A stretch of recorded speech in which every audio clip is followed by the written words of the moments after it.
ሰላም ሰላም አድማጮቼ በያላችሁበት የሰዓት አቆጣጠር እንደምንዋላችሁ አመሻችሁ አደራችሁ። ከአምቦሎጆ ስፖርት ተጀምሯል። የእንግሊዝ ፕሪምየር ሊግ አምስተኛ ሳምንት ጨዋታዎች እሁድ ለታ ቀጥለው ተካሂደዋል። አምስት ጨዋታዎች ነበር የተካሄዱት። በዚህ ሁለት እንደዚህ ከተካሄዱ ጨዋታዎች መካከል በርንማውዝ የአንዶኒ ኢራኦላው በርንማውዝ በሜዳው ኖቲንጋም ፎረስትን 2-0 በማሸነፍ በአስገራሚ ሁኔታ በደረጃ ሰንጠረዡ ላይ አርሰናልን ተከትሎ ሁለተኛ ላይ ተቀምጧል። እንግዲህ ዘንድሮ በርንማዞች ሳይገመት አምናም ካቻምናም ጠንካራ ቡድን ነው።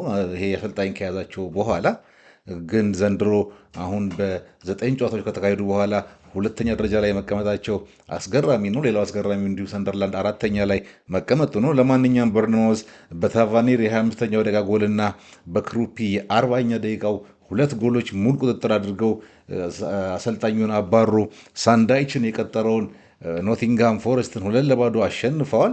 ይሄ ክሩፒ የሚባል ልጅ እንግዲህ ባለፈው ሳምንትን በመጀመሪያ መሰለፊያ የተሰለፈበት ቀን ላይ ሁለት ጎሎችን አስቆጥሮ ነበር። አሁንም አንድ ጎል አግብቷል 40ኛው ደቂቃ ላይ። በጣም አሪፍ ልጅ ነው።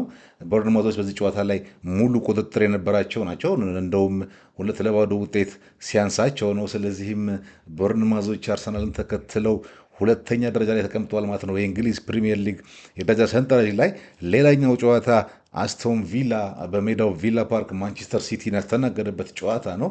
እንግዲህ ማንቸስተር ሲቲና ጋርዲዮላ ሃላንድ አላስቆጠረምና ተሸንፈው ወጥተዋል። ለአስቶን ቪላ ማቲካሽ ነበረ በ19ኛው ደቂቃ ላይ ጎል ያስቆጠረው። በተለይ ፈርስት ተቹ በጣም ምርጥ ነበረች። ከበርናርዶ ሲልቫ ኳሷን ለማራቅ የነካት ኳሷን የራቀበት መንገድ በጣም አሪፍ ነበር። እንግዲህ 19ኛ ደቂቃ ላይ አንድ ጎል አስቆጥሮ በማቲካሽ አስቶን ቪላ እና ኡናይ ኤምሬ ድል ቀንቷቸዋል ማለት ነው። ታስታውሱ እንደሆነ እንግዲህ በዚህ የውድድር ዘመን አስቶን ቪላ 4 ጨዋታዎች ጎል ለማስቆጠር ተቸግሮ ነበር። አንድ ጎል እንኳን ለማግባት እንኳንስ ለማሸነፍ። አሁን ግን በተከታታይ አሸንፈው ሰንጠረዡ ላይ ወደ ላይ መጥተው 8ኛ ላይ ተቀምጠዋል ማለት ነው። ይሄ ጨዋታ ባላንስ የነበረ ጨዋታ ነው። ማንቸስተር ሲቲ ያን ያክል መጥፎ አልነበረም፣ ግን ብዙም የጎል ዕድል አላገኙም። ቪላዎች ሲከላከሉም በጣም አሪፍ ነበሩ። ሃላንድ ከማርቲኔዝ ጋር ተገናኝቶ ሰታት ኳስ ብቻ አስቆጭ ኳስ የምትባለው ለነገሩ በመጀመሪያ አጋማሽ ላይ ማለት ነው። በርናርዶ ሲልቫ ነበር ቀጥታ ከማርቲኔዝ ጋር ያገናኘው። ሃላንድ ለበረኛው ሰጥቶታል።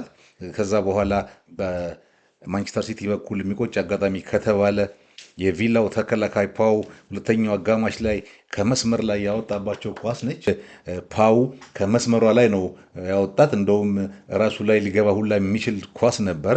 ከዚህ በተጨማሪ እንግዲህ ማንቸስተር ሲቲዎች ብዙም አደገኛ ነገርን ሳይፈጥሩ ወደ ቪላ ፓርክ አቅንተው 1-0 ተሸንፈው መጥተዋል። ለአስቶን ቪላ እና ለኡናይ ኤምሬ ይሄ በጣም አሪፍ ድል ነው። ሌላኛው ጨዋታ ኤቨርተን በሜዳው ሂል ዲክሰን ስታዲየም ለመጀመሪያ ጊዜ ሽንፈት የቀመሰበት ጨዋታ ነው። ኤቨርተን ያስተናገደው የቶማስ ፍራንኩን ቶተናም ሆትስፐርን ነበረ። ኤቨርተኖች እዚህ ጨዋታ ላይ ገና በሶስተኛው ደቂቃ ላይ ለመምራት የሚችሉበት አጋጣሚ አግኝተው ነበር፣ ግን ቤቶ ኳሷን ሳታትና ጃክ ሪሊሽ ያገኛት። እሱ ደግሞ የመታውን ኳስ ተረባርበው ነው ተደረበው ያወጡበት። እቺ ኳስ ብትቆጠር ኖሮ ምናልባት የጨዋታው ውጤት ወይም አካሄድ እየተለየ ሊሆን ይችል ነበር፣ ግን ግልጽ የማግባት አጋጣሚ ነበረች። እንግዲህ ይህንንም ባለማድረጋቸው 19ኛው ደቂቃ ላይ ቶተናም ሆትስፐር ቀጥቷቸዋል። ከኮርና የተገኘችውን ኳስ ተከላካዩ ቫንደርቨን የሚያስደንቅ ሁኔታ ቴስታ መቶ አስቆጥሮባቸው 1-0 ተመርተዋል። ይሄ ልጅ ነገሩ ተከላካይ ነው አጥቂ ነው እስከሚባል ድረስ በጣም ግራ የሚያጋባ ምርጥ ተከላካይ ነው። በቴስታ የሚያገባቸው ኳሶች የተለመዱ ናቸው። ኤቨርተን ከዛ በኋላ አንድ ጎል አስቆጥሮ ነበር በቴስታ። እነሱም እንደዚሁ ከኮርና የተገኘ ኳስ ግን ቪኤአር አይቶ ሽሮባቸዋል። ጨዋታው በዚህ እንደሄደ ነው እንግዲህ 45 ሲደመር 6 ላይ ወይም ተጨማሪ 6ኛ ደቂቃ ላይ የመጀመሪያው አጋማሽ ላይ እና አሁንም ቫንደርቨን ተከላካዩ ከኮርና የተገኘች ሌላ ኳስ በቴስታ ገጭቶ ያስቆጠረባቸውና 2-0 ወደ እረፍት የሄዱት። እንግዲህ ኤቨርተኖች የቆሙ ኳሶችን መከላከል አልቻሉ ማለት ነው። ሁለት ኳስ በቆመ ኳስ በኮርና ነው የገባባቸው። ከዛ ከረፍት መልስ 55ኛው ደቂቃ ላይ ከኤቨርተን በኩል የሚጠቀስ ሙከራ ቢኖር ቤቶ በአክሮባቲክ ሁኔታ ተገልብጦ ኳሷን መቷት ቡካሪዮ ያወጣበት ኳስ ነበረች። እቺ ኳስ ብትቆጠር ድንቅ ጎል ነበር የምትሆንለት ለቤቶ። ይሄ ጨዋታ በጣም እልህ የተሞላበትና በጣም ፈጣን ጨዋታ ነበረ። እንግዲህ 9ኛው ደቂቃ ላይ ሳር ሌላ ቴስታ ኳስ አግብቶ 3-0 አድርጎ ቶተንሃምን ከሜዳ ውጭ 3 ነጥብ ይዞ እንዲሄድ አስችሎታል። ይሄን ኳስ በቴስታ ከመግባቱ በተጨማሪም ራሱ ለጎሉ ያቀበለው ሪቻርልሰን ራሱ ከዛው ፔናልቲ ቦክስ ውስጥ በቴስታ ያቀበለውን ኳስ ነው ልጁ በቴስታ ያስቆጠረው። እንግዲህ 3 በጭንቅላት ተገጭተው በገቡ ኳሶች ኤቨርተን ለመጀመሪያ ጊዜ በአዲሱ ስቴዲየሙ ሂል ዲክሰን ስቴዲየም 3-0 ተሸንፏል ማለት ነው። ፕሮግራሜን ላይክ፣ ሼር እና ሰብስክራይብ ማድረግ አትርሱ እያልኩኝ ወደ ሌላኛው ጨዋታ ሲሄድላችሁ እንግዲህ አርሰናል መሪነቱን ያጠናከረበት በሜዳው ላይ ያካሄደው ጨዋታ ክሪስታል ፓላስን ነበር ያስተናገደው።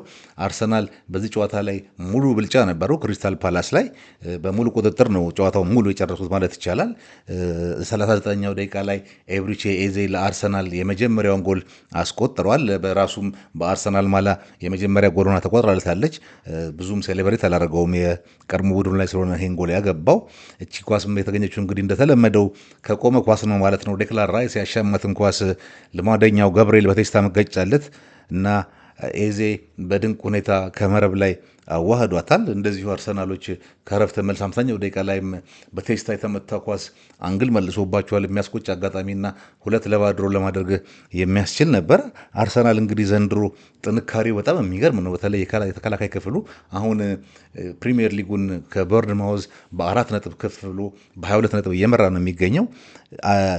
ባለፉት 3 የፕሪሚየር ሊግ ጨዋታዎች ላይ አርሰናል ላይ የተደረገበት በሚያስገርማችሁ ሁኔታ ኢላማው የጠበቀ ሙከራ የተደረገበት አንድ ጊዜ ብቻ ነው። እንግዲህ ይሄ የተከላካይ ክፍሉ ምን ያክል ጠንካራ እንደሆነና ምናልባትም ግብ ጠባቂው ዴቪድ ራያ ካስፈለገው ወደ ሽርሽር መሄድ እንደሚችል የሚያመለክት ነው። 3 የፕሪሚየር ሊግ ጨዋታ በፕሪሚየር ሊግ ጨዋታዎች ክብደት ከ3 ጨዋታ ማለትም ከክሪስታል ፓላስ ከፉልሃምና ከዌስትሃም ጋር ባደረጉት ጨዋታዎች ከ3 ጨዋታዎች አንድ ብቻ ኦን ታርጌት የተሞከረባቸውና የአርሰናል ተከላካይ እውነትም የብረት አጥር የሆነ ተከላካይ ነው ያላቸው። ዴቪድ ራያ ምንም ስራ የለውም ማለት ነው። ስለዚህ አልፎ አልፎ ቫኬሽን ቢጠይቅ ሳይችል አይቀርም። በዚህ ጨዋታ ላይ ያየሁት አንድ ጥሩ ነገርና ዘንድሮ አሰልጣኝ ሚካኤል አርቴታ እየተላመደ ያለው ነገር ጋብርኤልን ማለት ዊሊያም ሳሊባን ቀይሮ አስወጥቷል። ዛሬም በማስኬራ ነው ያስገባው። ይህን ሰሞን ተከታታይ እንደዛ እያደረገ ነው። ዊሊያም ሳሊባን እያሳረፈው ይገኛል።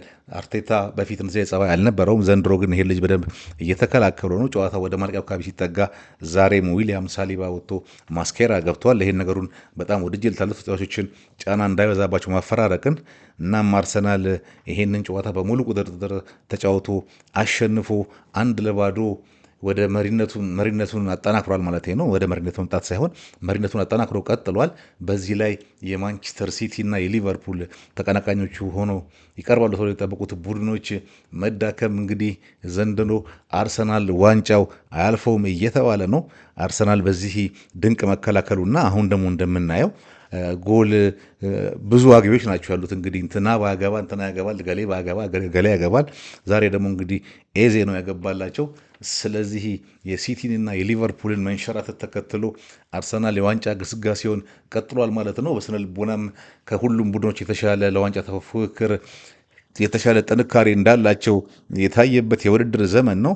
ለማንኛውም እንግዲህ የ9ኛው ሳምንት ፕሪሚየር ሊግ በዚህ ሁኔታ ተጠናቋል ማለት ነው። አርሰናልን መሪ፣ ቦርንማውዝን ሁለተኛ፣ ቶተንሃም ሆትስፐርን ሶስተኛ እና ሰንደርላንድን አራተኛ አድርጎ አስገራሚ የሰንጠረዥ እያሳየን ይገኛል። በሚቀጥለው ሳምንት ደግሞ ምን እንዳይፈጠር የምናየው ይሆናል።